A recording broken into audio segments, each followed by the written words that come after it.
ቡዲዝም እምነት በባህሪው ፖሊቴስቲክ አይደለም። አንዳንዶች ሞኖቴስቲክ ነው ይሉታል። አይደለም። ቡዲዝም ትምህርት ሞኖቴስቲክ አይደለም፣ ወይንም ደግሞ አንድ አምላክ ብቻ የሚያመልኩም አይደሉም። ፖሊቴስቲክም አይደለም፣ ሞኖቴስቲክም አይደለም። ሃይማኖትም መሆኑ ያጠራጥራል። ምክንያቱም አምላክ እንዳለ ሪኮግናይዝ የሚያደርግ ሰርተን ይሄ ነው አምላካችን ብሎ የሚጠራው አምላክ የለም። የአምላክ ምስል የላቸው። የምትመለከቱት ያ ቦርጫሙ ሰውዬ ቁጭ ብሎ እግሩን ያጣመረው ሰውዬ የቡድሃ ምስል ነው እንጂ የአምላካቸው ምስል አይደለም።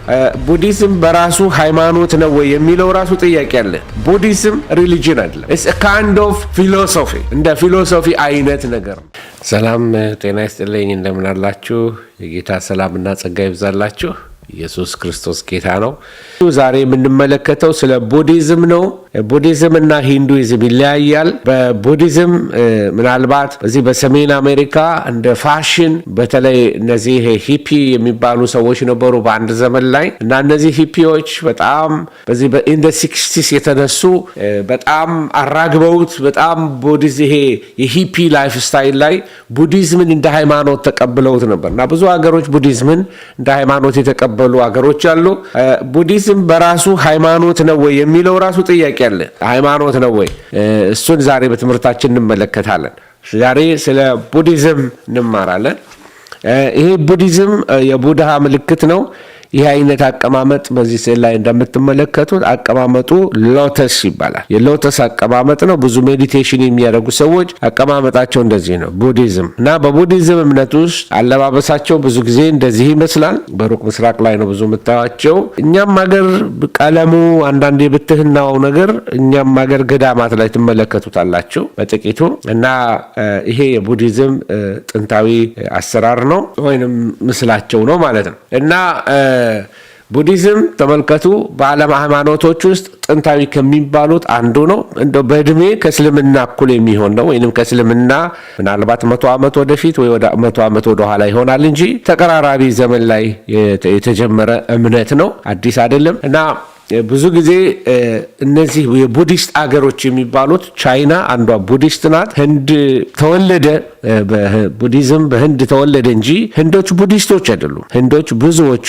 ባለፈው እንደተመለከት ነው ሂንዱይዝም ተከታዮች ናቸው። በዚህ በአሁኑ ዘመን ደግሞ በዚህ ግሎባላይዜሽን በሚባለው አዲሱ መርህ መሰረት ዓለም እንደ መንደር በሆነችበት ዘመን ላይ እና በዘመናዊው ዓለም ላይ አውሮፓን በጣም በተጽዕኖ የያዘ በኢቨን አብያት ቸርቾች ውስጥ ሁሉ ገብቶ እንኳን የሜዲቴሽን ኢትዮጵያ ማይቻለው የሆነች እህት ስትመሰክር አይቻታለው ቁጭ ብላ በሜዲቴሽን ክለብ ውስጥ ሆና ስትመሰክር ያየኋት ልጅ አለች። ስሟን አልጠቅስም እና ሜዲቴሽን ኢትዮጵያ ውስጥም ገብቷል። ሌላም ቦታ ላይ ትመለከታላችሁ። ምንድነው የሜዲቴሽን የሚባለው ነገር? እሱ ማየት ጥሩ ነው እና ቡዲዝም አነሳሱ ልነግራችሁ ፈልጋለሁ እና እንግዲህ የስድስተኛው ክፍለ ዘመን እስልምና 5ኛው ክፍለ ዘመን ላይ የተነሳ ነው። ዓመት ክርስቶስ ልደት በፊት ማለት ነው እና የብሩህ አስተማሪ ወይም የበራለት ኢሉሚኔሽን ያገኘ ማለት ነው። ኢንላይትንድ ዋን በቃ አብርሆት ያገኘ ማለት ነው ቡድሃ ማለት ራሱ እና ይሄ በአንድ ቤተሰብ የተወለደ ከባለጠጋ ቤተሰብ የተወለደ ልጅ ነው። ጉተማ በአማርኛ አባባል ብለው ወይንም እነሱ ጋውተማ ይሉታል። እኔ በአማርኛ ጉተማ እለዋለሁ። ምንም ችግር የለም። አንዳንድ የአማርኛ መጽሐፎች እንደሱ እንደጻፉት ድሮ ልጆኜ ተመልክቻለሁ እና ጉተማ ወይኑ ጋውተማ እና ሲዳርታ ይሉታል ሌላው ስሙ። በትምህርታቸው ከባለጠጋ ቤተሰብ ሆኖ የተወለደ ልጅ ነው እና ባለጠጋ ቤተሰብ ሆኖ የህይወት ትርጉም እንዲገባው የሚፈልግ ሰው ነበረ እና እሱ በተወለደበት ጊዜ አንድ መነኩሴ የተወለደውን ልጃቸውን እንዲያይላቸው ስለፈለጉ ወላጆች ምን አደረጉ? የጉተማ ቤተሰቦች ይህንን መነኩሴ ይጠሩትና ልጁን ያሳዩታል እና እሱ ልጁን ይመለከተውና መነኩሴው ምን ብሎ ተናገረ? በዚህ ልጅ ላይ አለ 32 የታላቅ ሰው ምልክት እመለከታለሁ አለ። ልድገምላችሁ። በዚህ ብላቴና ላይ 32 የትልቅ ሰው ምልክት በላዩ ላይ እመለከታለሁ። እንግዲህ ምን እንደተመለከተ እሱ ነው የሚያውቀው እና ይህ ሕፃን ልጅ ብሎ ተናገረ ይባላል። በእነሱ እንግዲህ በራሳቸው መጽሐፍ ማለት ነው። ይህ ሕፃን ልጅ በጣም ታላቅ ንጉሥ ወይንም ደግሞ የሆነ ቅዱስ ሰው ይሆናል ብሎ ትንቢትን ተነበየበት ይባላል። እንግዲህ አባቱ ይህንን ሲሰማ የጉተማ አባት ማለት ነው ሲዳርታ ጉተማ ይሉታል እና አባቱ ይህንን ትንቢት በሰማበት ጊዜ ያደረገው ነገር ምንድነው? ከብዙ ሃይማኖቶች እንዳያገኘው አደረገ። የሃይማኖት ኢንፍሉዌንስ በላዩ ላይ እንዳይኖርበት አደረገ።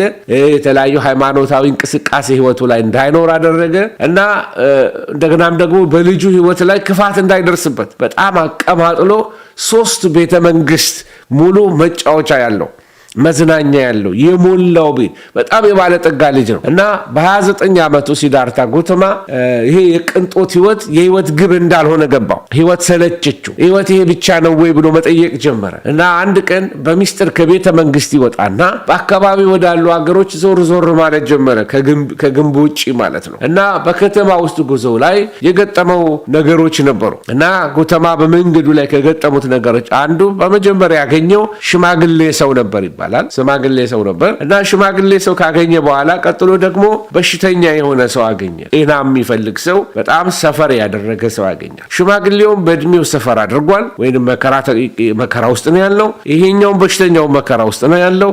ሴም ታይም ደግሞ ሌላ ለማኝ አገኘ። በጣም ድሃ የሆነ ከድህነት ለመውጣት በጣም የሚፈልግ ድህነትን ማሸነፍ ያቃተው ሰው ያገኛል። ከዛ ደግሞ ይባስ ብሎ የሞተ ሰው ይመለከታል።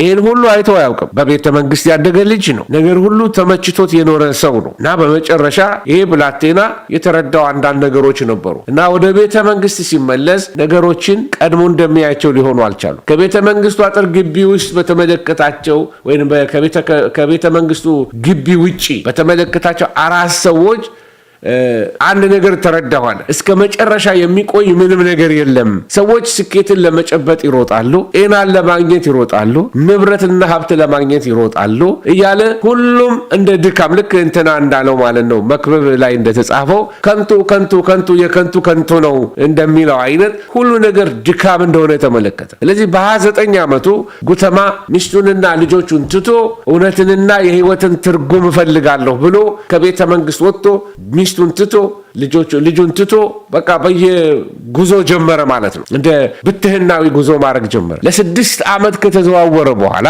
ዮጋ እንደገና ይሄ ሞናስቲሲዝም ወይንም ደግሞ ብትህናን መማር ጀመረ እና አንድ ቀን በጣም በረሃብ ሆኖ እና በጣም ጉስቁልቁል ብሎ በአንድ ዛፍ ስር ተቀምጦ ነበር ይባላል እና ጉተማ በዛ ዛፍ ስር ሆኖ የሚሆነው ምንድነው? ይሄ የዛፉን ስም ሁሉ ይጠቅሳል ሃይማኖታቸው።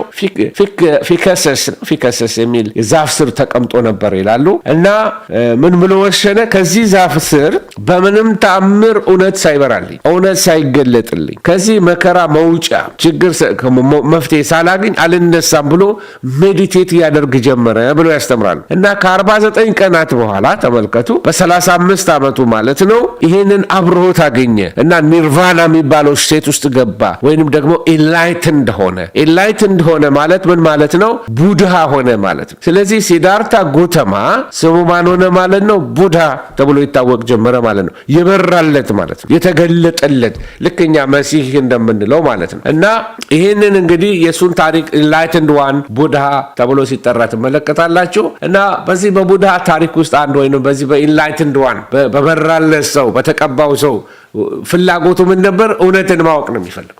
እውነት ምንድን ነው? ሰው ከመከራ ወይም ከሰፍሪኝ እንዴት ይድናል? እና ይሄንን እያስተማረ በራልኝ ያለውን 45 ዓመት ሙሉ ያስተምር ጀመረ። ስለዚህ ከመከራ መውጫው መንገድ ዳርማን ማስተማር ጀመረ። ምን ማለት ነው? የዕለት ዕለት ኃላፊነትን ምን ቢያደርጉ ሰዎች ከሰፍሪንግ ይተርፋሉ፣ ከመከራ ይተርፋሉ፣ ከጭንቀት ይተርፋሉ ብሎ ማስተማር ጀመረ። ይሄ ሳንጋ የሚባለውን የራሱን የሆነ የመነኮሳትን ጉባኤ እንዲያቋቁም ወይም ኮሚኒቲ እንዲያቋቁም አደረገው ማለት ነው። ስለዚህ ያቺ ሳንግሃ ተከማችታ ነው ዛሬ የኔሽንስ የህዝቦች ሃይማኖት የሆነው ማለት ነው። ስለዚህ የአንድ ትንሽ መንግስት ልዑል የነበረ ሰው በድሎት እየኖረ የነበረ ሰው የስቃይ መጨረሻ ምንድን ነው ብሎ መመርመር ጀመረ። ከብዙ ዓመት ሜዲቴሽን ወይም ደግሞ ማሰላሰልና ምርምር በኋላ በዚህ ዛፍ ስር ተቀምጦ ቡድሃ እንደሆነ ኢንላይት እንደሆነ እንደበራለት ይናገራሉ እና ሲዳርታ ጉተማ የሚናገራቸው ነገሮች አሉ። ግን ስለ ሃይማኖቱ ስንመለከት ይሄ የቡዲዝም እምነት በባህሪው ብዙዎች የሚመስላቸው ፖሊቲስቲክ ወይንም ደግሞ ብዙ አማልክታዊ አድርገው ነው የሚመለከቱት። የቡዲዝም ትምህርት ፖሊቲስቲክ አይደለም። አንዳንዶች ሞኖቴስቲክ ነው ይሉታል። አይደለም። ቡዲዝም ትምህርት ሞኖቴስቲክ አይደለም፣ ወይንም ደግሞ አንድ አምላክ ብቻ የሚያመልኩም አይደሉም። ፖሊቲስቲክም አይደለም፣ ሞኖቴስቲክም አይደለም። ሃይማኖትም መሆኑ ያጠራጥራል። ምክንያቱም አምላክ እንዳለ ሪኮግናይዝ የሚያደርግ ሰርተን ይሄ ነው አምላካችን ብሎ የሚጠራው አምላክ የለም። የአምላክ ምስል የላቸው። የምትመለከቱት ያ ቦርጫሙ ሰውዬ ቁጭ ብሎ እግሩን ያጣመረው ሰውዬ የቡድሃ ምስል ነው እንጂ የአምላካቸው ምስል አይደለም። እና ከዛ ውስጥ ቡዲስቶች 3 አይነት ቡዲስቶች አሉ። ወደኋላ ላይ ስለነሱ ነግራችኋለሁ። እና ሪሊጂን አይደለም ልላችሁ ነው። ቡዲዝም ሪሊጂን አይደለም። ኢትስ አ ካይንድ ኦፍ ፊሎሶፊ፣ እንደ ፊሎሶፊ አይነት ነገር ነው። አንዳንዶቹ እንደ ዳርማ ብዬ ባለፈው የነገርኳችሁ ከሂንዱይዝም ውስጥ ይሄ ዳርማ ወይንም ዲዩቲ የህይወት ኃላፊነት እለት እለት ማድረግ ያለባቸው ወደዚህ ወደ ሚኔርቫ ወደዚህ ወደ ብርሃን ዓለም እንዲገቡ ወደ ፍጽምና እንዲመጡ መስራት ያለባቸው ማድረግ ያለባቸውን 8 ነገሮች እንዴት እንዳመጣው አሳያቸዋለሁ። እና ቡዳ ማለት እንግዲህ አዌክንድ ዋን የነቃው የበራለት አይኑ የተከፈተለት ተቀባ እንደማለት አድርጋችሁ ልትወስዱ ትችላላችሁ። ቅዱሳት መጽሐፍት አሏቸው፣ ሱትራስ ይባላሉ። እና ከሂንዱይዝም ነው የፈለቀው። ከሰሜን ኢንዲያ አካባቢ ነው የነበረው። ከሰሜን ኢንዲያ ተነስቶ ነገር ግን የህንድ ሃይማኖት አይደለም፣ የሩቅ ምስራቅ ሃይማኖት ነው። መነሻው ግን ህንድ እንደሆነ ከሂንዱይዝም እንደወጣ ትመለከታላችሁ። ስለዚህ በራሳቸው ሱትራስ የራሳቸው መመሪያ አላቸው። ይሄ እምነት ወደ ኢንዲያ ከኢንዲያ ተነስቶ ወደ ቻይና፣ ከቻይና ወደ ጃፓን፣ ከጃፓን እስከ ኮሪያ ድረስ ይሄ እምነት ተሰራጭቶ ትመለከታላችሁ። ስለዚህ የዓለማችን ብዙ ክፍል ምኖች ናቸው? ቡዲስቶች ናቸው። እነዚህ ቡዲስቶች እነማን ናቸው? ምንድነው የሚያመልኩት? ይህንን ነገር ለይተን ልናውቅ ያስፈልገናል። ስለ ቡዲዝም ስንነጋገር ይህንን ማፕ ባሳያችሁ ጥሩ ነው እና ስርጭቱን እንድታዩልኝ ነው። ተመልከቱ፣ ከህንድ ነው የተነሳው። ከዛ ኢቭን ወደ አፍጋኒስታን ቦርደር ሁሉ ደርሶ ነበረ። በአንድ ዘመን ላይ የእነሱን ምስል ትልቁን ቡድሃ ሲያፈርሱ ትመለከታላችሁ። በዓለም ላይ ትልቅ የሚባለው የቡድሃ ምስል የነበረው በአፍጋኒስታን ነበር። እነዚህ ታሊባኖች ሲያፈርሱት አፈንድተውታል በቦምብ። እና ይሄ የቡዲዝም ስርጭት እስከ ቲቤት ሄዷል። ዛሬ ስለ ቲቤት ትንሽ አሳያችኋለሁ። እንደገና ከህንድ ተነስቶ ወደ ቻይና ደርሷል። ከቻይና ወደ ኮሪያ፣ ከኮሪያ ወደ ጃፓን። ተመልከቱ ወደት እንደሄደ፣ ወደ በርማ፣ ወደ ቪየትናም፣ ወደ ታች ወደ እነዚህ ሱማትራ ወደሚባሉት አይላንዶች ወደዛ ሲሄድ ትመለከታላችሁ። ወደ ኢንዶኔዥያ ድረስ ሲደርስ ትመለከታላችሁ። እና ርቀታቸው ምን ያህል ኢንፍሉዌንሱ እየጨመረ እንደሄደ አንድ ሰው ነው። እሺ። እና የቡዲዝምን አስተምህሮትና አካሄዱን ዛሬ እንመለከታለን። በዚህ እንግዲህ ምንድነው ዋናው አስተምህሮታቸው ምንድነው ብላችሁ ከተመለከታችሁ ለምንድነው መከራ ሰው ላይ የሚመጣው? ሰፈሪንግ ለምን ይሆናል? መቼም መከራ ያየ ሰው ይመስለኛል አንድ ሰው ለምንድን ነው መከራ የሚመጣው? እና የመከራ ስቃይ መሰረታዊ ምክንያቱ ምንድን ነው ብሎ ወደ ምን እንደመጣ ተመልከቱ። ምንድን ነው አለ? ምኞት ነው ችግሩ አለ። ወይንም የሰው ዲዛየር ነው፣ የሰው መሻት ነው። ሰው የሚፈልገው ነገር ስላለ ነው መከራ የሚመጣበት። ያንን መሻት ከገደለው ግን ምን መሆን ይችላል? ከመከራ ይድናል ብሎ ያንን ፍላጎት የመግደል ነገር ያስተምሩ ነበረ። ስለዚህ ምን አድርጉት ይላሉ በራሳቸው አባባል፣ ኤክስቲንጉሽ ያርጉት። እኔነትን ኤክስቲንጉሽ፣ ምኞትን ማጥፋት። ምኞት እንዴት ይጠፋል? ይሄ በጣም ከባድ ነገር ነው። ጌታ ኢየሱስ ክርስቶስ በቃሉ ተመልክተናል እኮ በያዕቆብ መልእክት ላይ ሄዳችሁ ስትመለከቱ ምኞት ጸንሳ ኃጢአትን ትወልዳለች ይለናል። ትክክል ነው። የትኛዋ ምኞት ናት ግን ክፉ? በእግዚአብሔር ደስ ይበል፣ የልብህን መሻት ይሰጣል፣ ምኞትህን ይሰጣል። የልብ መሻት ማለት ነው። ይሄ የትኛው መሻት ነው መከራ ቢያመጣብን? ይሄንን ግን ቡዳ አልተመለከተው፣ ይሄኛውን አልተመለከተው። ጌታ ኢየሱስ ምኞታችሁን አጥፉ የሚል ነገር አላስተማረንም። እንደገና በቃ አይደለም ሪሳይክል ሆኖ መምጣት እና አንድ ቦታ ላይ ሲደርስ ጭንቀት ስለሚሆንበት ይህንን ሃይማኖቱን ትቶት እርግፍ ይላል፣ ትቶት ይሄዳል። ስለዚህ የግብረ ገብ መመሪያዎችም አሏቸው። እነዚህ ያልኳችሁ ዳርማ ወይንም ደግሞ መልካም ግብራቸውን ኃላፊነታቸውን ነው የሚያሳያቸው። ጥሩ ካርማ እንዲኖራቸው ምን አድርጉ ይላቸዋል? እነዚህን ነገሮች አድርጉ። እነዚህን ነገሮች ካላደረጋችሁ 8ቱን ምን ይሆናል? እናንተ ካርማችሁ ጥሩ አይሆንም ይሏቸዋል። እና እነዚህ ነገሮች ልፋትና ጥረት፣ ድካም ነው በእነሱ ላይ የሚያመጡባቸው። ስለዚህ ተስፋው ምንድን ነው ብለን ነው አሁን የምናሳያቸው። ምን ትሉታላችሁ እንደዚህ ያለ ሰው ወደ እናንተ ቢመጣ እንደዚህ አይነት ሰው ምን ብላችሁ ታስተምሩታላችሁ? ይህንን እንድናየው ነው የምፈልገው። እና ቡዲዝም እንግዲህ ግብረ ገብ አለው ሲያስተምሯቸው ተመልከቱ። ምንም አይነት ፍጥረት ጥቃቅን ይሁኑ ትልቅ ሰውን መግደል ክልክል ነው። አትጉዳ፣ ፍጥረታትን ከመጉዳት ታቀብ ይላሉ። እንደገና ደግሞ ከመስረቅ በተለይ ያልተሰጠህን ነገር አትውሰድ ይላሉ። ልክ እኛ 10ቱ ትእዛዛት ላይ አትስረቅ ተብሎ እንደተጻፈ ማለት ነው። አታመንዘር ተብሎ እንደተጻፈ ለእኛ ለእነሱ ምን አላቸው? ከፍትወት ራቅ፣ ግብረ ገባዊ ካልሆነ ጾታዊ ግንኙነት ራቅ። ምንድን ነው የሚያሳይ? አታመንዘር። ከሐሰት ንግግር ታቀብ። ምን ማለት ነው? በሐሰት አትመስክር፣ ውሸት አትናገር፣ ሐሜት አትናገር፣ አንደበትህ ይቀደስ ማለታቸው ነው። ስለዚህ ይሄ የነሱ ግብረገብ መመሪያቸው ነው። ሌላው ደግሞ ከሚያሰክር መጠጥ ወይንም ደግሞ እጽ ራቅ ብሎ ያስተምራሉ። ስለዚህ ይሄ ባድ ካርማ እንዳይኖራቸው እነዚህን 5 ዋና ዋና የሆኑ የግብረገብ መመሪያ አላቸው። እኛ 10ቱ ቃላት አለን፣ እነሱ 5ቱ ቃላት አላቸው ማለት ነው። እሺ ከዚህ ጋር አብረን የምንመለከተው ምንድነው? እንደ 3ቱ እንቁዎች ተብለው የሚጠሩ እንትን አሏቸው። እንግዲህ አንድ ሰው ቡድሃ ለመሆን እፈልጋለሁ፣ ቡዲስት ለመሆን እፈልጋለሁ ብሎ ህይወቱን ለቡድሃ ወይንም ደግሞ ለቡዲስት ፍልስፍና ሲሰጥ ብዙ ነጮች እያደረጉ ያሉት ማለት ነው። ለቡዲስት ፍልስፍና ሲሰጥ የሚያደርጉት ነገሮች አሏቸው።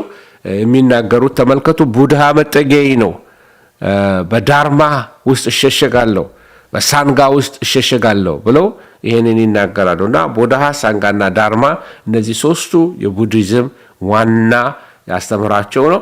የመጀመሪያ ፍጥረት፣ እንደገና ደግሞ ቅላጼ ያለው ህይወት፣ ሴም ታይም ደግሞ ርህራሄ ያለው አስተምህሮ። በእነዚህ እጠለላለሁ፣ በእነዚህ እከለላለሁ ብሎ በቡድሃ አንድ ሰው ሲያምን ኮንፌስ የሚያደርገው ንግግር ነው ማለት ነው። እሺ ስለዚህ ትክክል ነው። ክፍቶች ናቸው ማለት ለብዙ ማለት ለክርስትና ቢሰበክ ብዙ አሳዳጆች አይደሉም።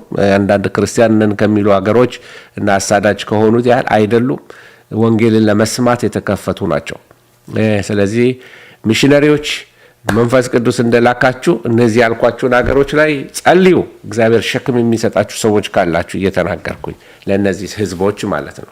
እና ቡድሃንና ኢየሱስን ግራና ቀኝ አስቀምጠን ብንመለከት ቡድሃ እንግዲህ ከአምላክ ጋር የተለየ ግንኙነት የለኝም፣ በራሱ አባባል የተለየ ግንኙነት አለኝ ብሎ አልተናገረም።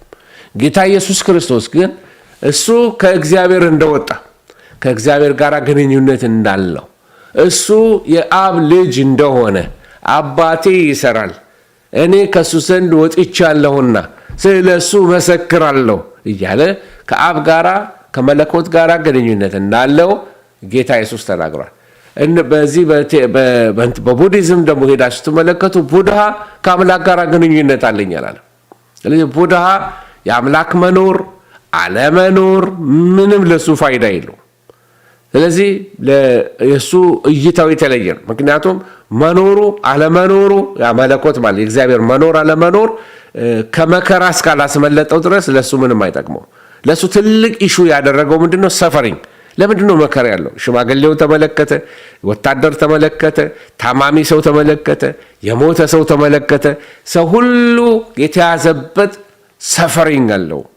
ከሰፈሪንግ መውጫው አምላክ ከሆነ አምላክ የለም፣ አምላክ ካልሆነ በምን እንውጣ የሚል የራሱ መፍትሄ ነው ይዞ የመጣው።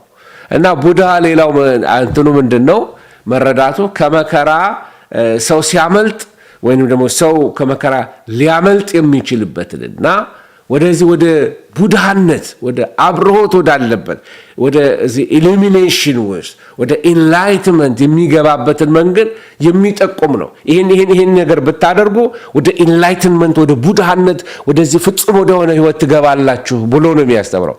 ጌታ ኢየሱስ ክርስቶስ ግን መንገድ አላስተማረንም። ጌታ ኢየሱስ ክርስቶስ ምን አለ? አይ አም ዘ ዌይ አለ። እኔ መንገዱ እኔ ነኝ። ይሄንን አድርጉ ብሎ ኢየሱስ መንገዶች አላሳየንም። ኢየሱስ መንገዳችን ነው። ኢየሱስ የመዳን የዘላለም ህይወት መንገድ ነው። ይህንን ነው ዮሐንስ 14:6 ላይ ሄዳችሁ ልትመለከቱ ትችላላችሁ። ምዕራፍ 5 ቁጥር 15 ላይ እኔ የወይን ግንድ ነኝ ገበሬውም አባቴ ነው እያለ ብዙ የሚናገራቸው ነገሮች አሉ።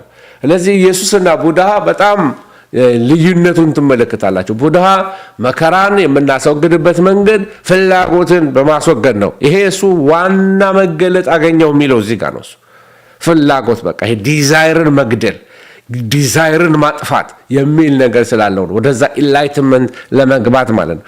ኢየሱስ ደግሞ የመከራ መፍትሄው ፍላጎትን ማጥፋት ሳይሆን ትክክለኛውን አይነት መሻትና ፍላጎት መከተል ነው።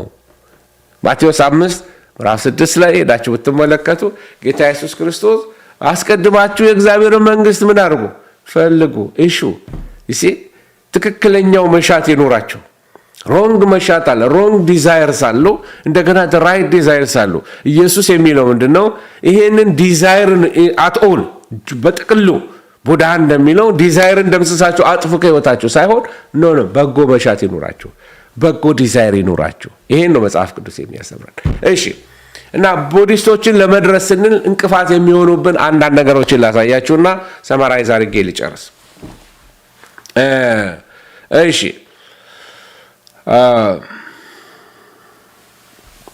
ኦኬ፣ ወደፊት ምናልባት አንዳንዶቻችሁ ኢንተራክት እያደረጋችሁ ኢንተራክት ለማድረግ እየሞከራችሁ ነው፣ ኮሚኒኬት ለማድረግ የስ አንዳንድ ጊዜ ስለ ማርክሲዝም እንማራለን። ማርክሲዝም ከሃይማኖት ጋር ስላለው ግንኙነት እንማራለን። በተለይ ዩኒቨርሲቲ ተማሪዎች፣ ኮሌጅ ተማሪዎች እንደዚህ ያለ አይደለም ይሄ የተለያየ አይነት ትምህርት የተማራችሁ ሰዎች በዚህ በሶሻሊዝም ኤሪያ ላይ ጥያቄ ያላችሁ ሰዎች የዛን ጊዜ ዲስከስ እናደርጋለን።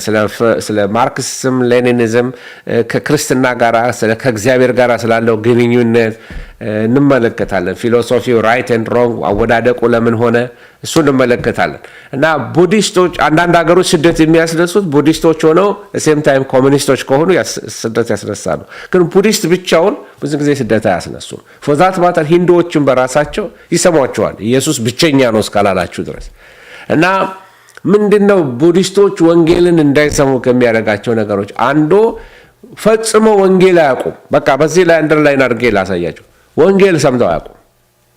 ስለዚህ ምንድነው የሚያስፈልጋቸው? ደጋግሞ ወንጌልን መንገር፣ በሬዲዮ፣ በቴሌቪዥን፣ በሚዲያ ያን አካባቢ ወንጌልን ቃሉን እንዲሰሙት ማድረግ ነው። ቃሉን ሰምተው ካልሰሙ እንዴት ይድናሉ?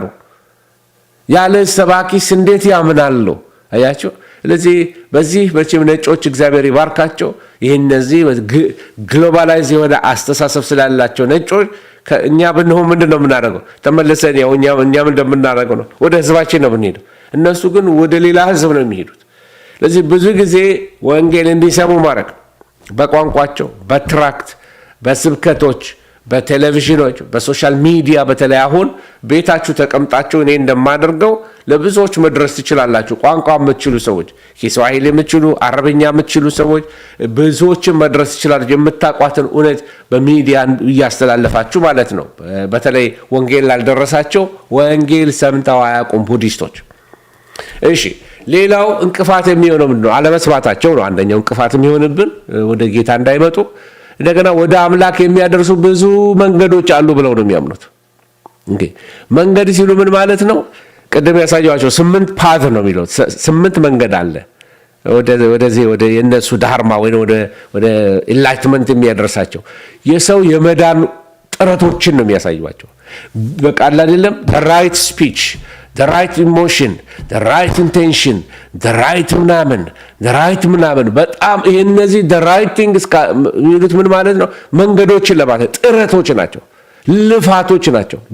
ይህንን አድርጉ ዘመናችሁን ሁሉ አንድ ጊዜ አይደለም። ስለዚህ ይሄ አንዱ እንቅፋት የሚሆንብን ነው። በስራ ላይ በስራ የተደገፈ እምነት ስለሆነ መጽሐፍ ቅዱሳውን እይታ ልናካፍላቸው ይገባል። መዳን በእርቅ እንደሆነ መዳን ከአብ ጋር በመታረቅ እንጂ 8 መንገዶች በመከተል እንዳልሆነ 8 ስቴፖች በመሄድ ሳይሆን መዳን ኢንስታንት ሊሆን እንደሚችል ከአብ ጋር በመታረቅ እንደሚጀምር እናስተምራቸው ይገባል። እና ኢየሱስ ደግሞ ከቡድሃ የሚለይበትን ነገሮች ማሳየት አለብን። ለእነሱ ወንጌል ስንሰብክላቸው ኢየሱስና ቡድሃን ግራና ቀኝ አስቀምጣችሁ ማሳየት መቻል። ቡዳ እንዲህ ነው ያደረገው፣ ኢየሱስ እንዲህ ነው የሚለው። ቡዳ እንደዚህ ይላል፣ ኢየሱስ እንደዚህ ይላል።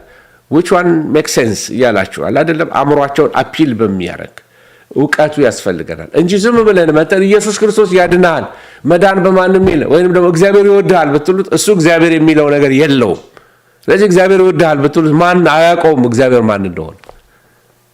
ቃሉም ያላቸው አይደሉም። ኒርቫና ብቻ ነው የሚሉት ቃል። ኒርቫና ደግሞ ልክ እንደ መንግስተ ሰማያት ወይንም ደግሞ የሆነ ደረጃ የእውቀት ወይም የኢንላይትመንት ደረጃ ነው የሚናገረው። ስለዚህ ኢየሱስ ከቡዳ የሚለይበትን ነገሮች ልናሳያቸው ይገባናል። ጥሩ መነሻ የሚሆንልን ይሄ ነው፣ ቡዳን ማወቅ፣ ከዛ ስለ ኢየሱስን ማወቅ። ስለዚህ ኢየሱስና ቡዳን ኮምፔር አድርጎ ኢየሱስ ይሄን አስተማረ፣ ቡዳ ይሄን አስተማረ። ስለዚህ ተመልከተው አያችሁ እያለን ኮምፔር እያደረግን ማሳየት። ቡዳ ልፋና ጥረት አድርግ ነው የሚለው፣ ኢየሱስ ደግሞ እመንና ዳን ነው የሚለው። የትኛውን ትመርጣለህ እያለን ሲምፕል የሆነ አፕሮች ያስፈልገናል። እና በነገራችን ላይ በጣም ስማርት ሰዎች ናቸው፣ በጣም ጭንቅላታቸው የሚሰራ በጣም ሜዲቴት የሚያደርጉ ለሃይማኖት ነገር ማወቅ የሚፈልጉ ናቸው። ከተለወጡም ዳይናሚክ ሰዎች ናቸው። ስለዚህ የዮሐንስን ወንጌል እንዲያበረታቱ እንዲያነቡ ማበረታታት፣ አንቡ ይኸውልህ የዮሐንስ ወንጌል ብሎ መስጠት ከተቻለ፣ ስለዚህ ለመጽሐፍ ቅዱስ ለእግዚአብሔር ቃል ኤክስፖዝ ማድረግ እነሱን በጣም ይጠቅማቸዋል። እና ቅድም ማፑን ስመለከት በጣም የገረመኝ ነገር አለ። ማፑን ስመለከት ምናልባት ወደ ኋላ ልመልከትና ያለሁበት ቦታ እንዳይጠፋኝ ለመመለስ ግን ኦኬ ማፑን ላሳያችሁ። ተመልከቱ ከየት እንደጀመረ ከቡዲዝም ከዚህ ከህንድ ጀምሮ ተመልከቱ የት እንደደረሰ ተመልከቱ። ቅድም ማፕ አሳየዋችሁ። ተመልከቱ የት እንደደረሰ የት እንዴት ትራቭል እንዳደረገ ቡዲዝም እና ክርስትና ሲጀምር ከየት ዘመን ላይ እንደነበረ ታውቃላችሁ። በእድሜ ምን ያህል ዘመን እንደሚቆይ ታውቃላችሁ። ዝም ብዬ እያሰብኩኝ ነበረ። እኛ ክርስቲያኖች ሆነን የክርስቲያን አይላንድ ተብለን ማለት ነው፣ የክርስቲያን ደሴት ተብለን ሶማሊያ እስካሁን ወንጌል አላገኘችም። ለሶማሌዎች ወንጌል ሰበክንላቸውም የምንለው ብዙ ጊዜ በሶማሊያ የሚኖሩትን ኢትዮጵያውያንን ሰብከን ሊሆን ይችላል እንጂ ለሶማሌ ተወላጆች የሶማሌ ተወላጅ ቤተ ክርስቲያን ተቋቁሞ እነሱን ሚሽን ታርጌት አድርገን እናውቃለን ወይ? የመኖች ለኢትዮጵያ በጣም ቅርብ ናቸው። ምን ያህል ክርስቲያን አላቸው? ሱዳኖች ምን ያህል ክርስቲያን አላቸው? በርግጥ ሳውት ሱዳን ክርስቲያኖች ናቸው። ዙሪያችንን በሙስሊም ነው የተከበብነው። ቡዲዝም ይሄን ዘመን ተንቀሳቅሶ ብዙዎችን እንደዚህ መለወጥ ከቻለ እንዴት ነው እኛ ምድራችን ላይ ክርስትና ከገባ 3000 ዓመት 2000 ዓመት እያለን እየፎከርን እንዴት ነው ጎረቤት ሀገር ያልደረሰው? ይሄ ለኔ በጣም ጥያቄ ሆኖብኛል። እንዴት ነው ሚሽነሪ ያልሆን ነው? እንዴት ነው ጥንታዊቷ ቤተክርስቲያን ራሷን ያላራባችው ወደ ብዙ አፍሪካ ሀገሮች? የአፍሪካ እናት ከተባለች ኢትዮጵያ እንዴት የኢትዮጵያን እምነት በኢትዮጵያ ያለው ወንጌል እንዴት አልደረሰም ለብዙ አፍሪካውያን? እንዴት ጥንቆላና መተት ደረሳቸው? እንዴት ነው ድግምትና ሌላ ነገርና ሌላ ሃይማኖቶች ስፕሬድ ያደረጉት? ለምን ነው ወንጌል ከኢትዮጵያ ወጥቶ ለምንድን ነው አፍሪካን ያላጥለቀለቀው? ጥንታዊ ከሆንን አፍሪካዊ የሆነ እምነት ስለሆነ ማለት ነው። ይህንን ለእናንተ እንደ ጥያቄ ልተውላችሁ። ስለዚህ ወደ ቡዲዝም ስንመጣ ቡዲዝም የሰፋበትን አይቼ እኛ እኮ ምንም አልሰራንም ምን ያልኩት፣ እኛ እኮ የትም አልተንቀሳቀስንም፣ ስትራክቸርድ አይደለንም፣ ወደ ሌሎች ሀገሮች አልተላክን። የወጡ በጣም ጥቂት ሰዎች በጣት የሚቆጠሩ ሰዎች አሉ፣ በሌላ ህዝብ መካከል የሚያገለግሉ በጣም ጥቂቶች አሉ። ጸሎቴ ይሄ ነው፣ ለሌላ ህዝብ የሚተርፉ ህዝቦች እንዲነሱ፣ ለአረቡ ዓለም፣ ለየመኖቹ፣ ለሳውዲዎቹ፣ ለሌሎቹም በየአገሩ እግዚአብሔር በዚህ የመጨረሻ ዘመን እግዚአብሔር እንዲጠቀምብን ለአፍሪካ እንድንተርፍ እኛ የበላይ ሆነን እኛ አዋቂ ሆነን እኛ ጥንታውያን ሆነን ብለን ልንመካና ለፕራይድ ሳይሆን በእውነት ወንጌልን ለማድረስ ታማኞች እንድንሆን በማለት ነው። በእርግጥ ከህንድ ወጥቷል። አሁን ህንድ ውስጥ ብዙ አትመለከቱም ይሄንን። አሁንም ደግሞ ወደ ሰሜን ኢንዲያ ጀምሮ መሃናያን ትመለከታላችሁ። ስፕሬድ እያደረገ በቻይና አቋርጦ ጠቅላላ እስከ ሩቅ እስከ ታይዋን ድረስ የደረሰው የመሃናያ እምነታቸው ከአንዱ ወደ አንዱ ይለያያል። ልምምዳቸውም እንደዛ ይለያል። መረዳታቸውም አንዱ ከአንዱ ይለያል ማለት ነው፣ እንደ አካባቢው ማለት ነው። የሚቀጥለው በቀይ ያለውን ደግሞ ስትመለከቱ ተመልከቱ። ወደዚህ ወደ ቲቤት አካባቢ ወደ ሞንጎሊያ አካባቢ ብታዩት ደግሞ ቫጅሪያ የቡዲዝም የሚባለውን አይነት ነው የምታገኙት እና ኦልሬዲ በ1000 ዓመተ ምህረት ወደ ኦልሞስት በ500 እና በ600 አካባቢ ነው እንትን የሆነው የቡዲዝም ከህንድ ወጥቶ የሄደው እና አሁን ቡዲዝምን የምታገኙት ከህንድ ውጪ ነው ብያችኋለሁ። ሌላው የቡዲዝም አይነቶች ተመልከቱ። የተለያየ ቴራቫዳ ቡዲዝም፣ መሃናያ ቡዲዝም የሚባሉትን ከታች ሊስታቸውን ትመለከታላችሁ። የቲቤት ቡዲዝም የት እንዳሉ እንቅስቃሴያቸውን ለማሳየት ነው። ቡዲዝም የጠፋ ለምንል ያው ሄዷል። ወዴት ሄዷል? ወደ ሩቅ ምስራቅ ሄዷል። ከህንድ ጀመረ ወደ ሩቅ ምስራቅ ሲሄድ ትመለከታላችሁ። ኦኬ እና ሞደርን ማፕ ላይ ስትመለከቱ ርቀታቸውን ትመለከታላችሁ። በጣም ከአፍሪካ ርቀውልናል፣ እግዚአብሔር ይመስገን። አፍሪካ ላይ ገብቶ የሚያስቸግረን ቡዲዝም የለም፣ ግን እንደ ስልጣኔ የገባ በአንዳንድ ቦታዎች ላይ ትመለከታላችሁ። የዚህ አይነት እንቅስቃሴዎችን ትመለከታላችሁ እንጂ በሃይማኖት ደረጃ የገባ ቡዲዝም የለም ልላችሁ። እሺ፣ ስለ ቴራቫዳ ወይንም ደግሞ ይሄኛው አይነት ቡዲዝም ቴራቫዳ የሚባለው ቡዲዝም አይነት የጥንታዊ የሽማግሌዎች ዶክትሪን ወይንም የሽማግሌዎች ወይንም ደግሞ እነዚህ የቆዩ አባቶች እምነት ነው፣ የነሱ ነው እና ከቡዲዝምም ጥንታዊ ያለ ዘመናዊ ያለ ማለት ነው እና ጥንታዊ የቡዲዝም አስተምህሮትን መረዳት ወደ 38%ዎቹ ቡዲስቶች ይህንን ነው የሚወክላቸው። ስለዚህ ከቡዲስቶች ውስጥ ያን ያህል ኦልሞስት 40% ማለት ትችላላችሁ በዚህ በቴራቫዳ የሚያምኑ ናቸው። አንዳንድ በደቡብ ኤዥያ ቅድም ያሳየኋችሁ ቦታ ላይ ትመለከታቸዋላችሁ እና ከመጀመሪያው ወይም ከኦሪጂናሉ ጋራ ተቀራራቢ የሆነ አስተምህሮት እንዳላቸው ታያላችሁ፣ የጥንታዮቹ ማለት ነው እና ዘመናዊዎቹ አንዳንዶቹ ኢቭን ቡድሃን አምላክ ያደረጉ አሉ። ሌሎቹ ግን ልክ እንደ ጥንቱ እግዚአብሔር የሚባል የላቸውም፣ ፈጣሪ የሚባልም ነገር የላቸውም። እንደ ፊሎሶፊ ናቸው። ሪንካርኔት እናደርጋለን፣ በቃ እዛ ውስጥ ተጣጥረን ኒርቫና ከደረስን ከዛ በኋላ ነፍሳችን አብሶሉት ሰላም ውስጥ ትገባለች። ሽልማት የሚሰጥ የለም፣ ኩነኔ የሚወስድብን የለም፣ ኃጢአት የሚባል የለም፣ ኩነኔ የሚባል የለም፣ ጽድቅ የሚባል ነገር የለም፣ ፍርድ የለም፣ ሽልማት የለም። ስለዚህ አምላክ የሚባልም የለም ብለው ነው የሚያምኑት። እንደ ሊትራሊ የራስን ህይወት በራስ መወሰን አይነት ደህንነታቸውን በተመለከተ ትመለከታላችሁ። ያን ያህል መረዳት እና ይሄ ባህታዊ ለሚሆኑት ለዛ ነው ኒርቫና ለማግኘት ማለት ነው። የመጨረሻው አብሶሉት ሰላም የገዳማዊ ህይወት ውስጥ ይገባሉ እና በጣም ከሁሉ የተሻለ መንገድ የሚሉትም ይሄን ነው። ምክንያቱም ሸሽተው በዓለም ነገር እንዳይረክሱ፣ ካርማቸው እንዳይበላሽ። ስለዚህ ካርማቸው አሁን ከተበላሸ በሚቀጥለውም ዘመናቸው ህይወታቸው የተበላሸ እንዳይሆን አንድ ወደ ኒርቫና እንዲገቡ እና ድጋሚ ሪኢንካርኔት እንዳያረጉ ወደ ገዳም ይገባሉ ማለት ነው። ስለዚህ ወደ 100,000 ወይም 1 ሚሊዮን ወደ 1 ሚሊዮን የሚሆኑ ተከታዮች አሏቸው ከዛ በላይ እና ኢቨን በሞደርን በዚህ በዘመናዊ ህብረተሰብ በዚህ በሰሜን አሜሪካ፣ በአውሮፓ፣ በምዕራቡ ዓለም ውስጥ በጣም ቡዲዝም ተቀባይነት እያገኘ የመጣ እምነት ነው። በአሜሪካ ሀገር እንደውም በጣም እንደ ሃይማኖት እንደ ምንድነው የሚባለው እንደ ሳይኮቴራፒ እንደሚያዝናና ነገር እንደ ጤና የሚሰጥ ነገር ኢምፖርታንት ነው ለሳይኮሎጂ ብሎ ስለሚያምኑበት ቡዲዝም በጣም ትልቅ ቦታ ነው እና በዚህ በዊዝደም በጥበብ ላይ በማሰላሰል ላይ ፎከስ የሚያደርግ ነው። ግባቸው ምንድን ነው ብላችሁ ብትጠይቁ እነዚህ ቴራቫዳ የሚያምኑ ቡዲስቶች ግባቸው ምንድን ነው? ሁሉም ሰው የበራለት እንዲሆን በቃ በሜዲቴሽን ቡድሃ ለመሆን ሁሉም ወደዛ ኢንላይትመንት ለመድረስ ወደዛ የበራለት ሰው ወደዛ አይደለም የላቀ መገለጥ በእኛ ቋንቋ ላውራው የላቀ መገለጥ ያለው ሰው የላቀ ብርሃን የበራለት ሰው ለመሆን እንጂ ሁሉም ትጋታቸው በዛ መንገድ ላይ ነው። ሁለተኛው መሃያና የሚባሉት ናቸው። ይሄ መሃናያ ማለት የታላቁ መጓጓዣ ማለት ነው። ይሄ ሌላው አይነት ቡዲዝም ነው፣ ከሶስቱ ሁለተኛው ነው። እነዚህ ደግሞ የምታገኟቸው ቻይና እና ጃፓን ላይ ነው የምታገኟቸው።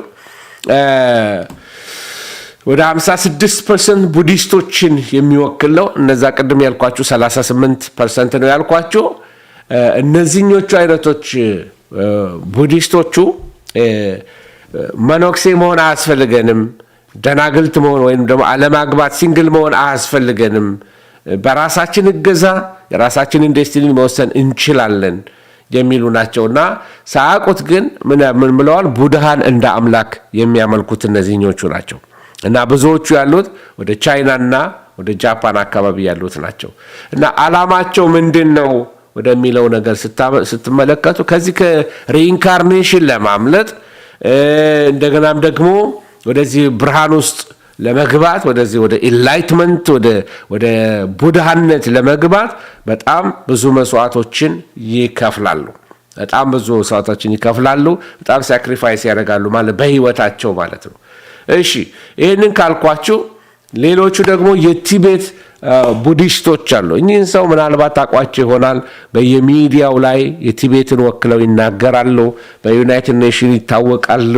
እንደገናም ደግሞ የዓለም ኖቬል የፒስ ፕራይስ አሸናፊ ሆነዋል እና የታወቁ ሰው ናቸው እኚህ ሰው እና በቲቤት ብዙ ዓመት ይሄ እንቅስቃሴ የነበረ ነው። ቡዲዝም ቲቤት ደርሷል፣ ከህንድ ወጥቶ ማለት ነው።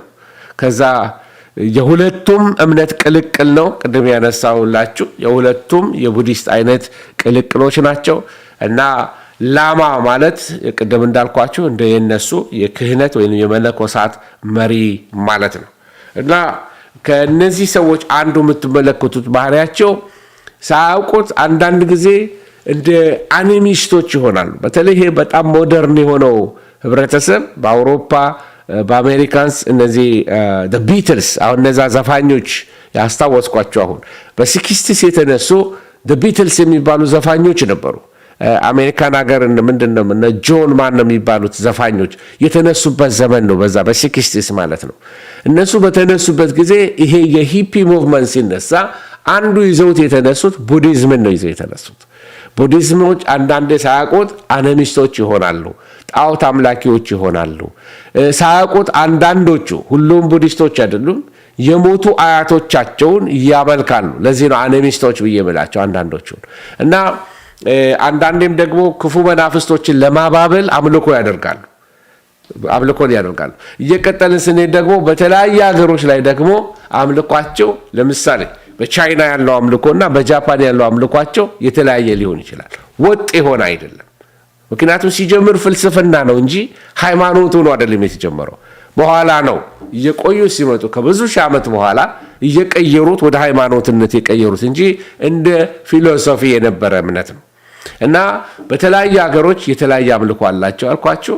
እኚህኛው አባት ቅድም የነገርኳችሁ እኚህ ዳላይ ላማ ይባላሉ። እኚህ ናቸው የኖቤል ፒስ ፕራይስ አሸናፊና የዚህ የቲቤት ህዝብ ስፖክስ ፐርሰን ወይም ፕሬዚዳንት የላቸውም፣ ግን መሪ ማለት ትችላላችሁ እና 14ኛው ናቸው ማለት ሪሳይክል ሆነው ማለት ሪኢንካርኔት ሆነው ከመጡት አንዱ ማለት ነው።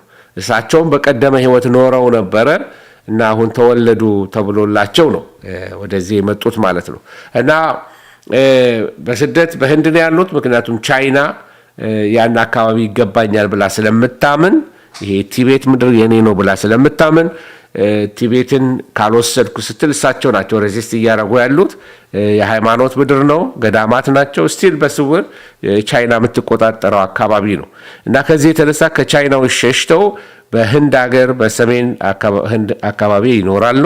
በኔፓል አካባቢ በዛ ነው ያለው እና እሳቸው ከተናገሩት አንዳንድ ነገሮችን ላስታውሳቸው ወይንም ደግሞ ዓለም ለምንድን ነው እኚህን ሰው የሚሰማው ብላችሁ በጣም ጥበበኞች ናቸው። በነገራችን ላይ እምነታቸው ልክ ነው ልክ አይደለም ሳይሆን አንዳንድ የሃይማኖት መሪዎቻቸው እንዴት እንዲህ አይነት ብስለት እንዴት ኖሯቸው ብላችሁ ልትመለከቱ ትችላላችሁ። የሚገርም አባባል ይናገራሉ እና ከሚናገሩት አንዱ ምንድነው የሃይማኖት ዓላማ ይላሉ እኛ አባት ይሄ የሃይማኖት ዓላማ ራስን መግዛት እንጂ ሌሎችን ማጠልሸት አይደለም ብለው ይናገራሉ። ስለ ሃይማኖት አንድነት ሲናገሩ ማለት ነው። አንድ ጊዜ ምን ብለው ተናገሩ? ለምትወዳቸው ሰዎች ይበሩ ዘንድ እንደ ንስር ማለታቸው ነው። ይበሩ ዘንድ ክንፍ ስጣቸው አሉ እና ተመልሰው ይመጡ ዘንድ ደግሞ ስራ ሲዛቸው ካንተ ጋራ ይቆዩ ዘንድ ምክንያት አኑርላቸው የሚል ፊሎሶፊካሊ ሆነ ዲፕ ሆነ ከዚህ ከማሰላሰል የወጣ አባባል ይናገራሉ። እና አንዳንዴ ምን ብለው ይናገራሉ? ደስተኝነት ይላሉ ተሰፍቶ እንዳለቀ የተዘጋጀ ልብስ አይደለም። ደስተኝነት ከራስ ተግባር የሚመነጭ ነው። ስራህ ነው ደስተኛ የሚያደርግ ደስታን የሚወስድብህ ሰላም ነው ይላሉ። ዓለም የመሪዎች ብቻ ሳትሆን አሉ አንድ ጊዜ ዓለም የተራ ሰዎችም ናት። ብዙ ጊዜ በቃል አይደለም የተሳካላቸው ሰዎች ብቻ ዓለም የምታስተናገድ እንዳትሆን ድሆችም ያልተማሩ አቅም የሌላቸውንም እንድታስተናግድ ዓለም የመሪዎች ብቻ አይደለችም፣ ዓለም የተራ ሰዎችም ናት እያሉ ያሳስቡ ነበር በትልቅ ቦታዎች ላይ። እና በህይወታችን የመጀመሪያው ዓላማችን መሆን ያለበት ይላሉ ሌሎችን መርዳት ነው። ሌሎችን መርዳት ካልቻልን ግን ቢያንስ አንጉዳቸው። እሺ ባልጠቅማችሁ አልጉዳችሁ አይነት አፕሮች አላቸው። የዳላይ ላማ የእሳቸው የህይወት መርህ ነው ይሄ አንዱ። ሌላው የሌላውን መጥፎ ባህሪ ያንተን ውስጣዊ ሰላም እንዲያጠፋው አትፍቀድ ይላሉ። በሰው ውስጥ ያለ ቁጠኝነት፣ በሰው ውስጥ ያለ ንዴተኝነት አንተ ውስጥ ገብቶ ደግሞ ንዴተኛ እንዳያረግህ ውስጥህን ጠብቅ የሚል አባባል አላቸው። የሚገርም አባባል ነው፣ በጣም ጠቃሚ ነው። እና ግን ብዙ በሰው ስራ ላይ ሪላይ የማያደርግ እንጂ በጸጋ ላይ አይደለም። ስታወራ የምታውቀውን ብቻ ትደግማለህ፣ ስታዳምጥ ግን አዲስ ነገር ትማራለህ ይላሉ። እና ስታወራ የምታውቀውን ስታዳምጥ አዲስ ነገር ትማራለህ ይላሉ። እና በጣም አባባላቸው ምርጥ የሆነ አባባል ያላቸው ናቸው። እንደውም ሀገራችን አንዳንድ ሰባኪዎች አንዳንድ ደግሞ እነዚህ ሞቲቬሽናል ስፒከርስ ከሳቸው ኮት ያደርጋሉ። እና አንዳንድ ጊዜ የሰው ነገር ኮት ካደረግን የኛ ስላልሆነ ኮፒራይቱን መስጠት ጥሩ ነው። ምን ማለት ነው? እከሌ ሲሉ ሰምቼ ነው ማለት ይሻላል፣ የሰው ቃል ስለሆነ የኛ ስላልሆነ። እና እሳቸው ከሚናገሩት አንዱ ምንድነው ይላሉ? መኝታ ይላሉ መኝታ ምርጥ የሆነ የሜዲቴሽን ቦታ ነው ይላሉ። ምን ማለት ነው? ስትተኙ አእምሯችሁ በሜዲቴሽን ሊሞላ ይችላል። የኔ ሃይማኖት ቀላል ነው ይላሉ። ሃይማኖቴም ደግነት መስራት ብቻ ነው ይላሉ። ስለዚህ ሃይማኖት ከባድ አይደለም፣ ደግ ነገር ማድረግ ያ በቃ ሃይማኖቴ እሱ ነው ይላሉ። እና አንድ ጊዜ ሲናገሩ ምን አሉ? ቅን ሐሳቢ ለመሆን ምረጥ ይላሉ። ምክንያቱም የተሻለው እሱ ነው። ቅን አስብ፣ የቀናውን አእምሮ ቅንቅን የሆነውን ነገር ያስብ ይላሉ። ሌላ አንዳንድ የሰበሰብኳቸው አሉ፣ እነሱን ላሳያችሁ እሳቸው ከተናገሩት። እሺ ምን ይላሉ? ዳላይ ላማ 11ኛ ነጥብ አድርጌ ባስለሰው መልካም ስራ እውን ለማድረግ ቅን ራዕይን ማጎልበት ይገባል ይላሉ። አንዳንድ ጊዜ ዝምታ ምረጥ መልስ ነው ይላሉ። ትዕግስትን በሚያከናውናት ሰው ዘንድ ጠላቱ የሆነውን ሁሉ ምርጡ አስተማሪው ነው ይላሉ። ሰላም በውስጣችን እስካልሰራ ነው ድረስ ከውጫዊ ዓለም ሰላም ማግኘት ዘበት ነው ይላሉ። በጣም መጽሐፍ ቅዱሳዊ የሚመስል አባባል አላቸው። የመልካምነት ስሩ የሚገኘው በመደናነቅና በመከባበር እርሻ ውስጥ ነው ይላሉ። ምን ማለታቸው ነው? መልካምነት ከፈለጋችሁ ሰዎችን አድንቁ፣ ሰዎች ውስጥ ያለው መልካም ነገር አክብሩ የሚሉት አባባል አላቸው። እና ሌሎችን ደስተኛ ለማድረግ ቅን ሁን፣ ራስህን ለማስደሰት ቅን ሁን። ሁሉም መከራዎችና ሰቆቃዎች ምንጫቸው ድንቁርና እንደሆነ አምናለሁ አሉ አንድ ወቅት ላይ። እውነተኛ ርኅራኄ ስሜታዊ ምላሽ ሳይሆን በምክንያት የሚገኝ ትጋት ነው። ዓይንን በዓይን ወይም ይሄ ዓይንህን ለሚያጠፋ ሰው ዓይኑን አጥፋው የሚለው መርህ ምን ይላሉ? ዓለምን ሁሉ ምን ያደርጋታል? ዓይነ ስውር የሚያደርግ ነው ማለት። በቀለኛ ከሆንን ሰው ሁሉ በበቀል ቪክቲም ይሆናል፣ ሰለባ ይሆናል ማለታቸው ነው። በዓመት ውስጥ ምንም ነገር ልናደርግባቸው የማንችልባቸው 2 ቀናት አሉን ይላሉ። እነርሱም ትናንትናና ነገ ናቸው። ዛሬ ግን የምንፈልገውን የምናደርግበት ትክክለኛ ቀን ነው ይላሉ። እንግዲህ እኚህ ሰው በብዙ ጥበብ ያላቸው ተፈጥሯዊ አስተሳሰብ፣ ተፈጥሯዊ ምክር የሚመክሩ የአእምሮ ስፋት ያላቸው ሰው ናቸው እና ምን ልላችሁ ፈልጌ ነው፣ ወንጌልን ከዚህ እንደነዚህ ላለ ህዝብ እንዴት ነው የምናደርሰው? ወደዛ ከመሄዴ በፊት ግን አንድ ነገር ላሳያችሁ። የቡዲስቶች መቅደስ ምን እንደሚመስል። መቅደሳቸው ይህንን ይመስላል። አንዳንድ የቡድሃ ምስል ከበራቸው ላይ ታገኛላችሁ። አንዳንዱ በሳይዙ ትንሽ ነው፣ አንዳንዱ ትልቅ ነው። ይሄ በጣም ትልቅ ጃይንት የሆነውን የምታገኙት ሜይማር የሚባል አገር ነው። ሌሎቹ ቻይና ውስጥ የምትመለከቷቸው አሉ። እነዚህ ሩቅ ምስራቅ ውስጥ ካሉ አገሮች ውስጥ ይህንን በብዛት ትመለከታላችሁ። እና የቡዲስቶች መቅደሳቸው ያማረ መሆኑን ወይንም ትልቅ መሆኑን ስትመለከቱ ምን ያሳያቸዋል? በጣም ስትራክቸርድ የሆነ በጣም ስር የሰደደ በህብረተሰብ ላይ ተጽዕኖ ያመጣ የተወሰኑ ሰዎች የሚከተሉት ብቻ ሳይሆን አገር የሚከተለው እምነት ከሆነ እኔና እናንተን ደግሞ ጌታ ምን ብሎናል? ወደ ዓለም ሁሉ ሂዱ፣ ወንጌልን ለፍጥረት ሁሉ ስበኳል። እና ወደዛ ሄደን ከመስበካችን በፊት እነዚህ ሰዎች የሚያምኑትን ነገር ማወቅ አለብን። እነዚህን ሰዎች መንገድ ላይ ብታገኟቸው፣ አሁን አሜሪካን ሀገር የምትኖሩ ወገኖቼ በብዙ አጋጣሚ ታገኟቸዋላችሁ። አሁን ያልኳቸውን ሀገሮች ስሞች እና ባልንጀሮች ብትሆኑ፣ ጓደኞቻቸው ብትሆኑ እንዴት አድርጋችሁ ወደ ጌታ ታመጧቸዋላችሁ? የሚያምኑትን ካላወቃችሁ። ስለዚህ ለቡዲስቶች ራሱ እግዚአብሔር ማን ነው የሚለውን ነገር ማወቅ አለብን። አያችሁ፣ አንደኛው ቡዲዝም ዓለም በእግዚአብሔር አልተፈጠረችም ወይንም ደግሞ እግዚአብሔር ዓለምን አያስተዳድራትም የሚል እምነት አላቸው። ስለዚህ እግዚአብሔር የሚባለው ቢይንግ አለ ብለው አያምኑ እና ሲዳርታ ጉተማ ያልኳችሁ ይሄ የዚህ የቡዲዝም ጀማሪው ማለት ነው የሰው ጉስቁልናን ተመልክቶ የሰውን ስቃይ ተመልክቶ ቅዱስ አምላክ ቢኖር ኖሮ አያችሁ መልካም አምላክ ቢኖር ኖሮ ቅዱስ አምላክ ቢኖር ኖሮ ይሄ ነገር አይሆንም ነበረ ብሎ ስለሚያምን በፍጹም እንደዚህ ባለ ሰፈሪንግ ውስጥ ይሄን እየተመለከተ ዝም የሚል አምላክ የለም። ስለዚህ አምላክ ባይኖር ነው ብሎ ወደዚህ ኮንክሉዥን መጥቷል። ስለዚህ ቡዲዝም ከሞት በኋላ ደግሞ ህይወት አለ ብሎ አያምንም። ምክንያቱም ሪኢንካርኔሽን ነው የሚያምኑት፣ እንደገና ሪሳይክልድ የሆኑ መመለስ ማለት ነው። ስለዚህ ብዙ አንዳንድ ጊዜ በእርግጥ እነዚህ የቲቤት ቡዲስቶች ሳይታወቅ ትንሽ አንዳንድ መለኮታዊ ስብዕናዎችን ማምለክ ጀምረዋል።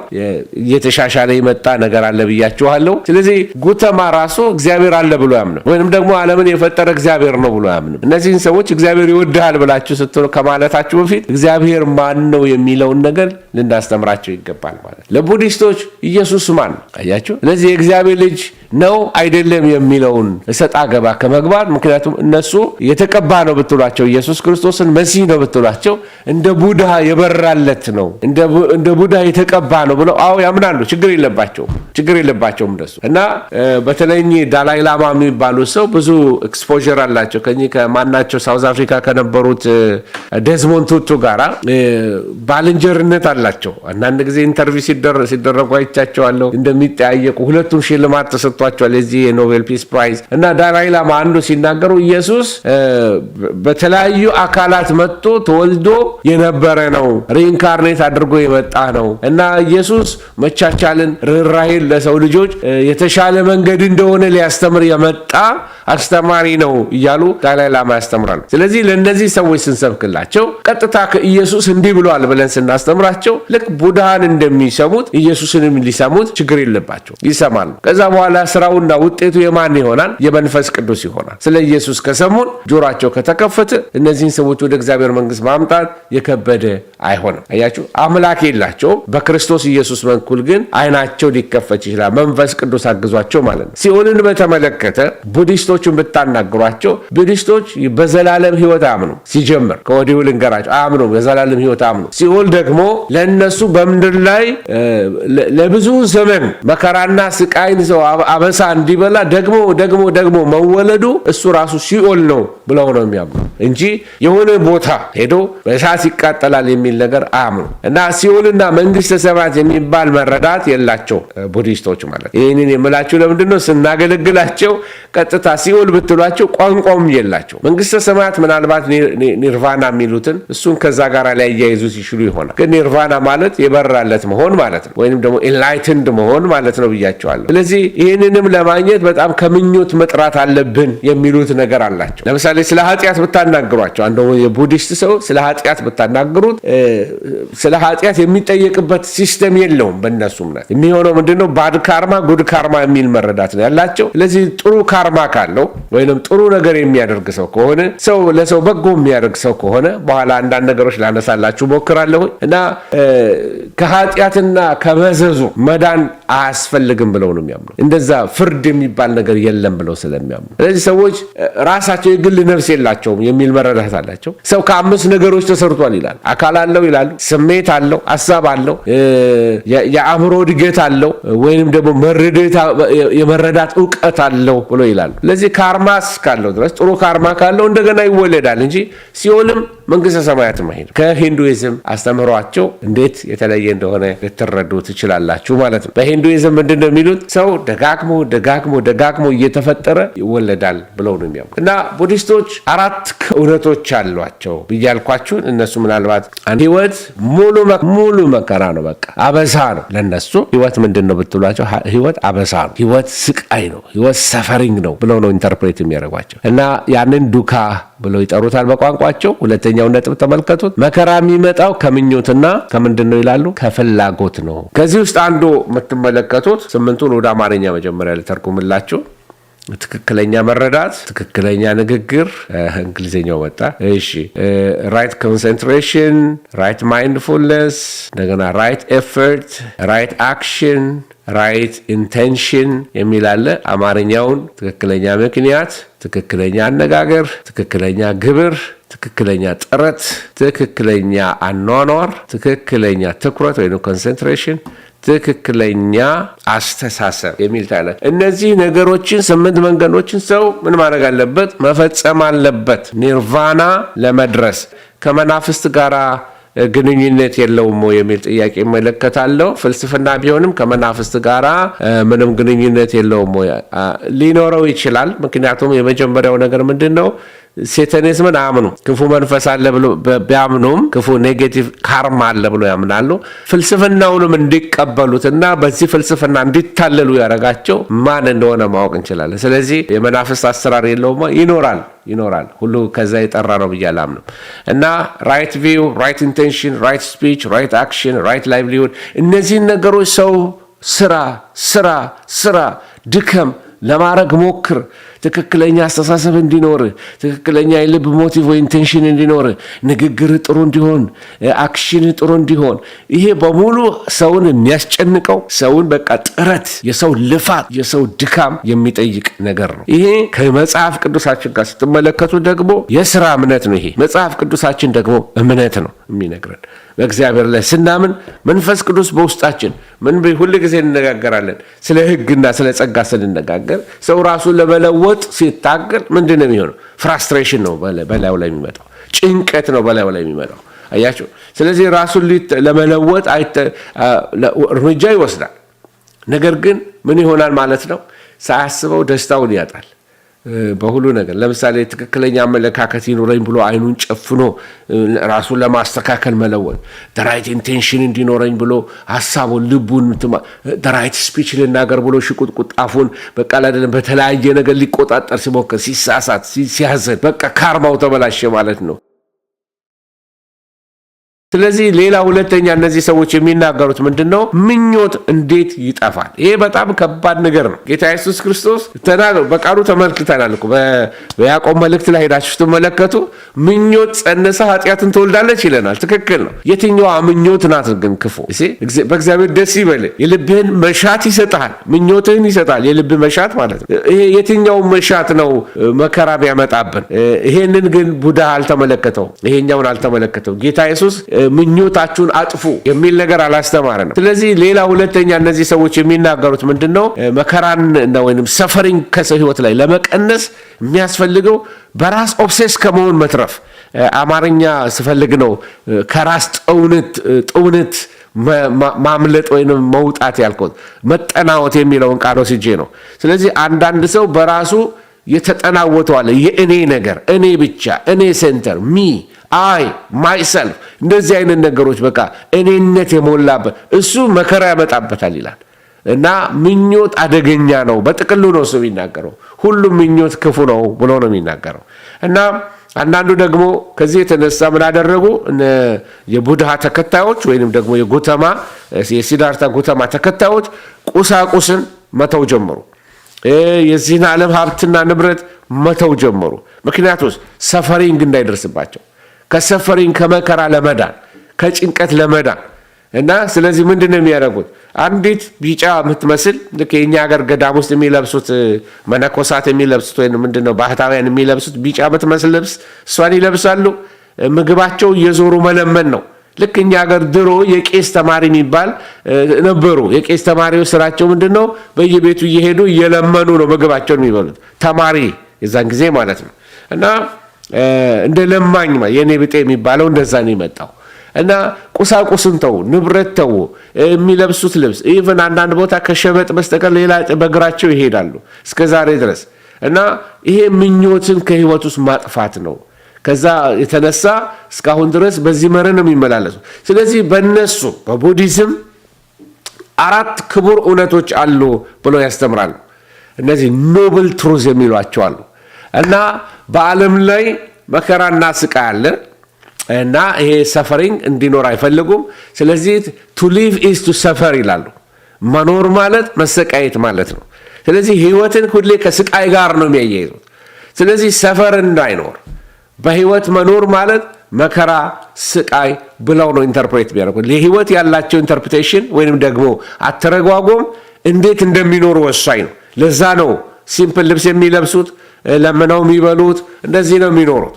እና በአንድ ወቅት ላይ በዚህ በርማ በሚባል ሀገር ላይ ሰዎች በጦርነት የተነሳ ተፈናቅለዋል። ስደተኛ ካምፕ ናቸው ያሉት፣ እየተራቡ ነው እና እየተቸገሩ ነው ያሉት። ማንም ቡዲስቶች ተነስተው ሌላውን ቡዲስት ሲረዳው አትመለከቱ። ምክንያቱም ለምንድን ነው? አንደኛ በእነዚህ ዴስቲኒ ውስጥ መግባት ስለማይፈልጉ፣ ሃይማኖታቸው ስለማይፈቅድላቸው አሜሪካኖቹ ነበር እየሄዱ ድሆችን ይረዱ የነበረው።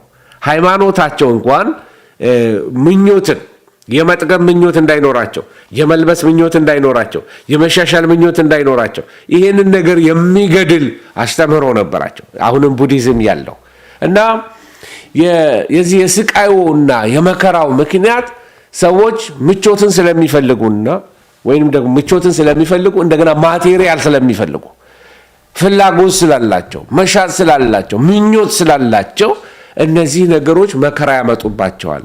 ለዚህ ነው መኖር ማለት ስቃይ ማለት ነው ብለው እነዚህ ሰዎች የሚናገሩት። እና መፍትሄው ምንድን ነው ተብለው ሲጠየቁ የሚናገሩት ነገር እንግዲህ ከፍላጎት ጋር ያለንን ግንኙነት፣ ከቁሳቁስ ጋር ያለንን ግንኙነት ወይንም ደግሞ ከነዚህ ማቴሪያል ከሆኑ ነገሮች ጋር ያለንን ቁርኝት ማጥፋት አለብን ይላሉ። ስለዚህ ኤሊሚኔት the desire and the attachment ከዓለም ጋር፣ ከልብስ ጋር፣ ከምግብ ጋር ያለንን አታችመንት መለየት። ስለዚህ ከምግብ ጋር ያለንን አታችመንት ለመለየት ብዙ መጾም፣ ብዙ ሜዲቴሽን ማድረግ፣ እንደገናም ደግሞ የተለያዩ ምኞቶቻችንን ዲዛይሮቻችንን ምን ማድረግ ከዛ ቁርኝት መቁረጥ ማለት ነው። ይሄ ከክርስቲያን ይዞት ቢሆን ብዙ ሰክሰስፉል ይሆናል። ለምን? በመንፈስ የሚደረጉ ነገሮች ናቸው። እና መጨረሻው ዓላማቸው ምንድን ነው?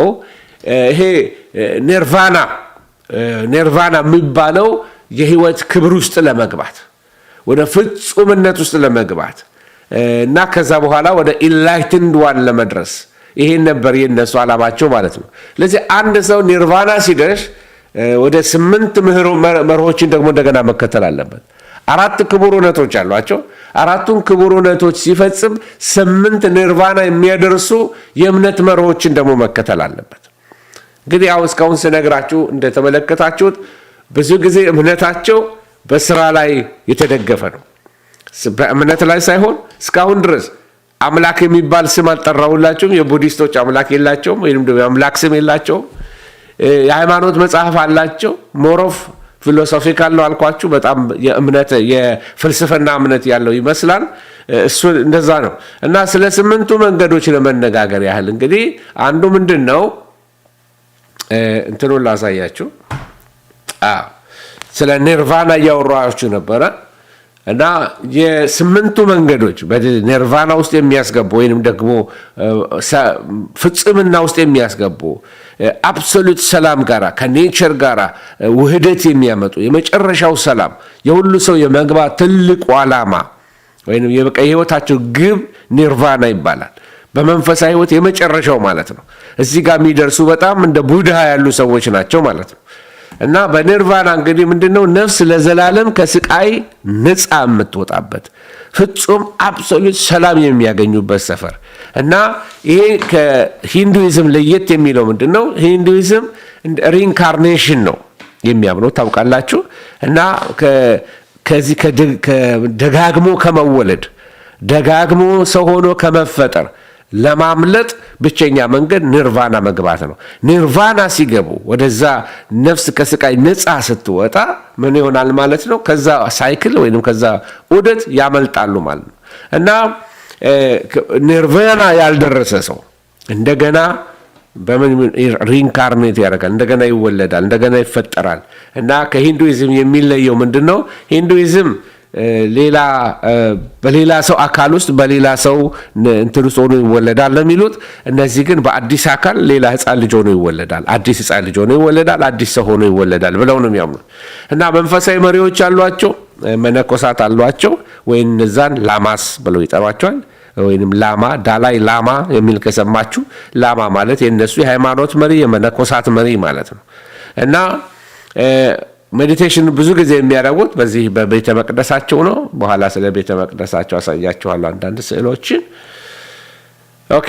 እና ስለ ይሄንን ካልኳችሁ ወይንም ኒርቫና ኒርቫና 3 መጽሐፎች አሏቸው። 2 መጽሐፎች አሏቸው። ፖሊቀኖና የሚባል ወይንም ፖሊካንን የሚሉት መጽሐፍ አላቸው።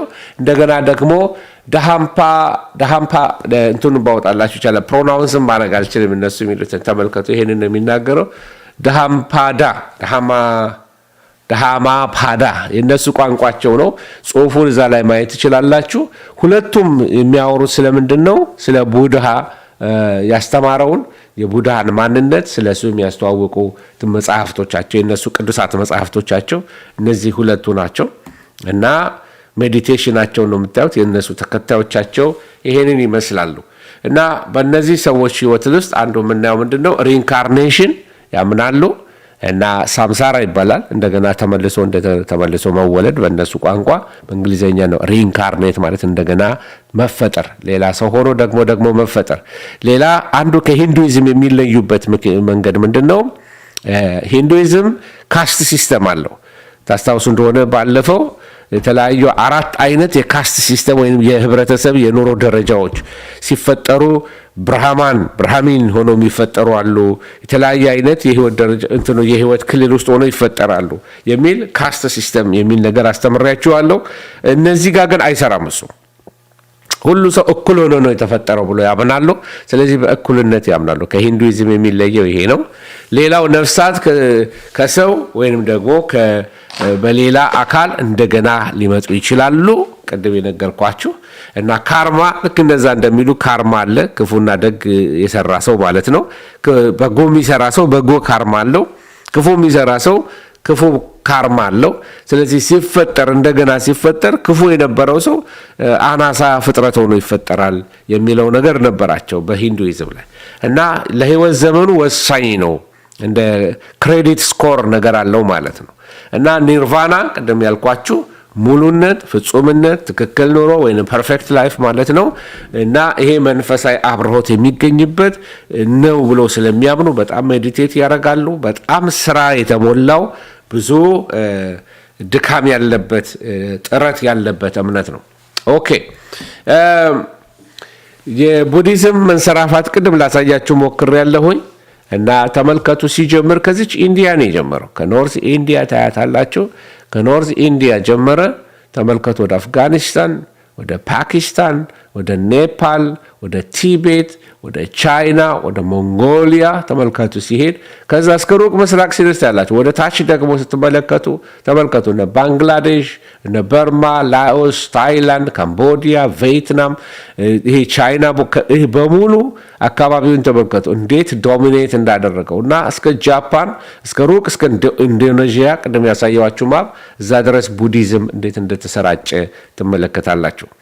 በሌላ ማፕ ለማሳየት ያህል ተመልከቱ 3 አይነት የቡዲዝም እምነት አለ ወይም ሃይማኖት ከሆነ 3 አይነት የቡዲዝም አይነት አለ። የመጀመሪያው ቴራቫዳ ቡዲዝም የሚባል አለ። ሁለተኛው መሃናያ ቡዲዝም የሚባል አለ። እንደገና ደግሞ ቫጅራያ የሚባል ደግሞ ሌላ ቡዲዝም አለ። በ3 ዲኖሚኔሽን ወይንም ደግሞ ቤተ እምነቶች ውስጥ አላቸው ማለት ነው። የመጀመሪያው እንግዲህ ተመልከቱ ይሄ አረንጓዴው ሰርክል ላይ የምትመለከቱት የቴራቫዳ ተከታዮች የት እንደሚኖሩ ለማሳየት ነው። በእርግጥ ከህንድ ወጥቷል። አሁን ህንድ ውስጥ ብዙ አትመለከቱም ይሄንን። አሁንም ደግሞ ወደ ሰሜን ኢንዲያ ጀምሮ መሃናያን ትመለከታላችሁ። ስፕሬድ እያደረገ በቻይና አቋርጦ ጠቅላላ እስከ ሩቅ እስከ ታይዋን ድረስ የደረሰው የመሃናያ እምነታቸው ከአንዱ ወደ አንዱ ይለያያል። ልምምዳቸውም እንደዛ ይለያል። መረዳታቸውም አንዱ ከአንዱ ይለያል ማለት ነው፣ እንደ አካባቢው ማለት ነው። የሚቀጥለው በቀይ ያለው ደግሞ ስትመለከቱ ተመልከቱ ወደዚህ ወደ ቲቤት አካባቢ ወደ ሞንጎሊያ አካባቢ የምታዩት ደግሞ ቫጅሪያ የቡዲዝም የሚባለውን አይነት ነው የምታገኙት እና ኦልሬዲ በ1000 ዓመተ ምህረት ወደ ኦልሞስት በ500 እና በ600 አካባቢ ነው እንትን የሆነው የቡዲዝም ከህንድ ወጥቶ የሄደው እና አሁን ቡዲዝምን የምታገኙት ከህንድ ውጪ ነው ብያችኋለሁ።